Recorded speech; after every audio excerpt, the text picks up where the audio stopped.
Welcome everyone, and thanks for watching. This is the first of a series of videos which are intended to teach you how to flip your classroom. In this first video, the focus is twofold. First, we're going to answer the question, what is flipping? And then secondly, why? Why should I flip the classroom? Before we get too deep into that, let's have a little note about the sources. First of all, Flip Your Classroom by Jonathan Bergman and Aaron Sams is the main source that is going to be used throughout this series, and especially in this video.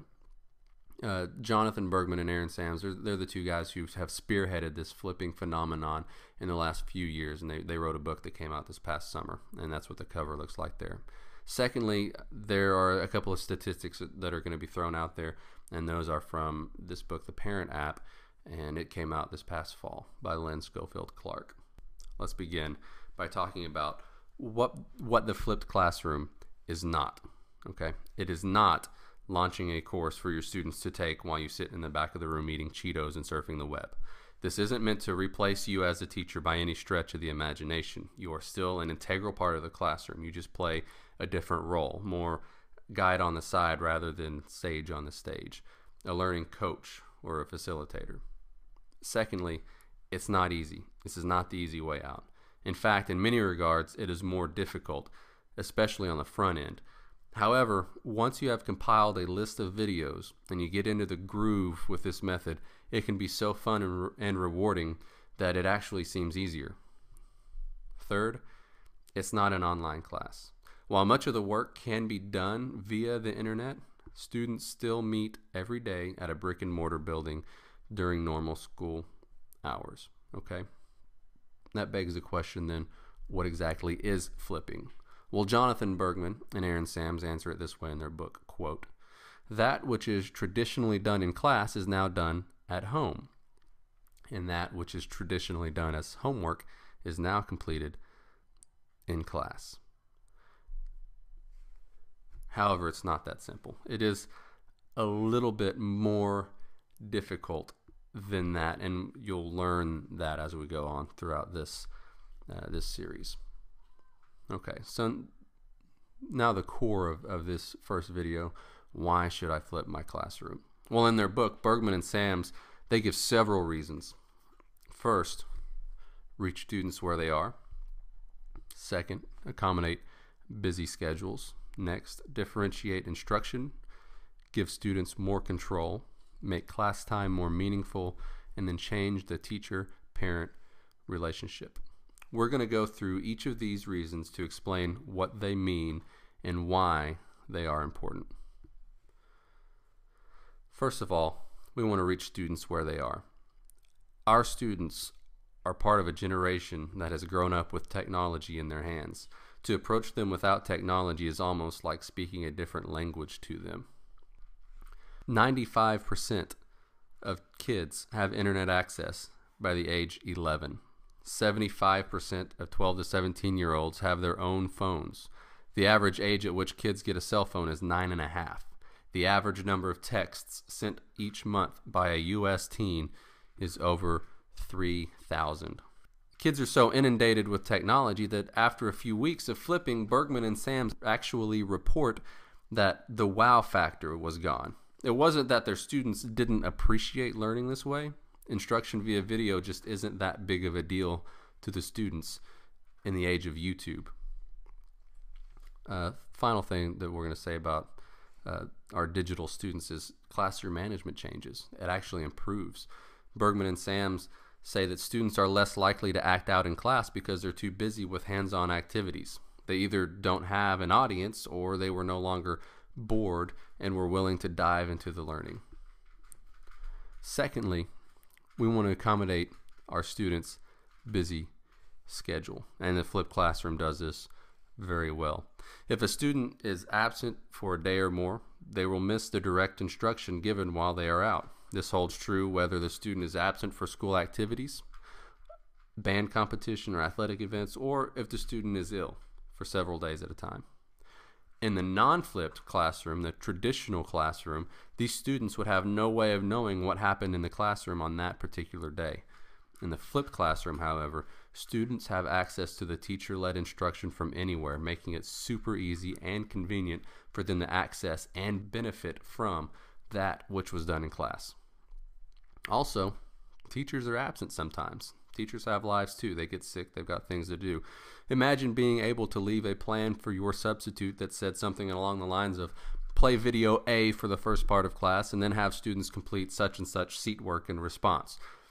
Fewer days of instruction are missed if you employ the flipped classroom.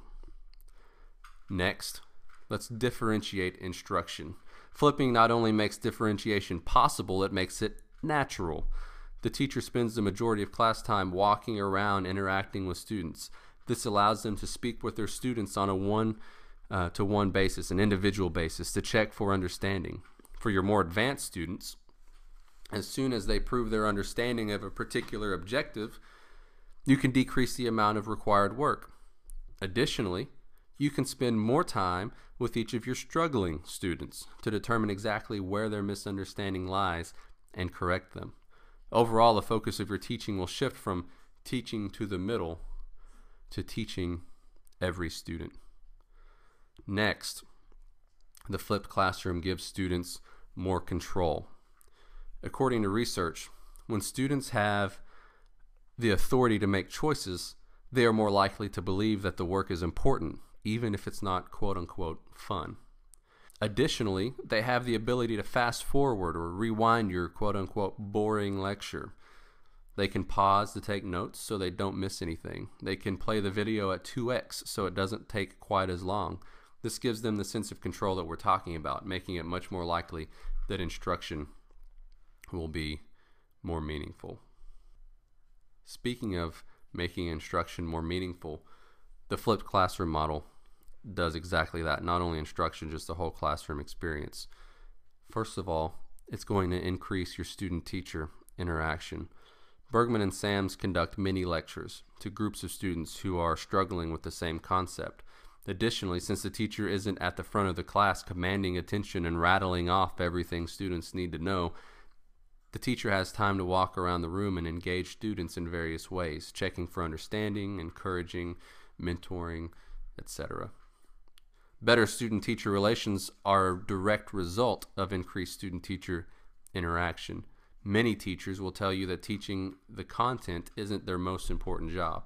They'll say that the job of a teacher is to inspire, encourage, and listen to and provide a vision for the students. Flipping the classroom allows more time for this type of relationship building. Through checking understanding on an individual basis, you'll be able to recognize several students who have the same misconception and organize them into a tutorial group. You're no longer the center of the classroom commanding students' attention while you disseminate the information. This allows more time for interaction among the students as they learn together. So not only student-teacher interaction, student-teacher relationships, but also student-to-student interaction. And last but not least, we're going to change the parent-teacher relationship. Many times when teachers speak with parents, the topic of the conversation is behavior. Parents want to know if their kid sits quietly and is respectful during class. Again, this is what is expected when the traditional classroom model is used. Under the flipped model, the class focus is not the teacher covering the content, but the students learning. The conversation with parents changes to focus more on student learning rather than student behavior. Bergman and Sams also report that many of their students watch the videos with their parents. This leads to conversations between students and parents about their subject matter. It also gives parents the ability to better help their students with schoolwork, since they will have a better understanding of what's going on. There's no more, I don't like math, I don't know math, I can't help you with math, because now the parent can learn alongside their student and they can teach each other and learn with and from each other. Last point here is that class is transparent. Allowing students and their parents to access all of your lectures online lets parents know exactly what is being taught in your classroom. This puts parents at ease in many regards. They know not only what is being taught, but they know that their students are being taught. That's a huge deal to many parents. Transparency also helps with school competition. According to Bergman and Sams, quote, Our school loses some students to neighboring schools for a variety of reasons. Much of our loss has been because parents incorrectly perceive our school to be less academic than nearby schools. Posting our videos and opening our instructional practices to the public has brought some of these students back to our school." End quote. So why are we going to flip our classrooms? We're going to reach our students where they are, accommodate their schedules, differentiate our instruction, give our students more control, make class time more meaningful, and change the teacher and parent relationship.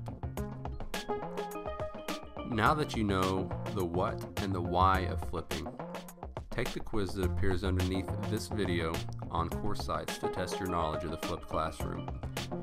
Once it is complete, you may move on to the next video, finding videos to use in your flipped classroom.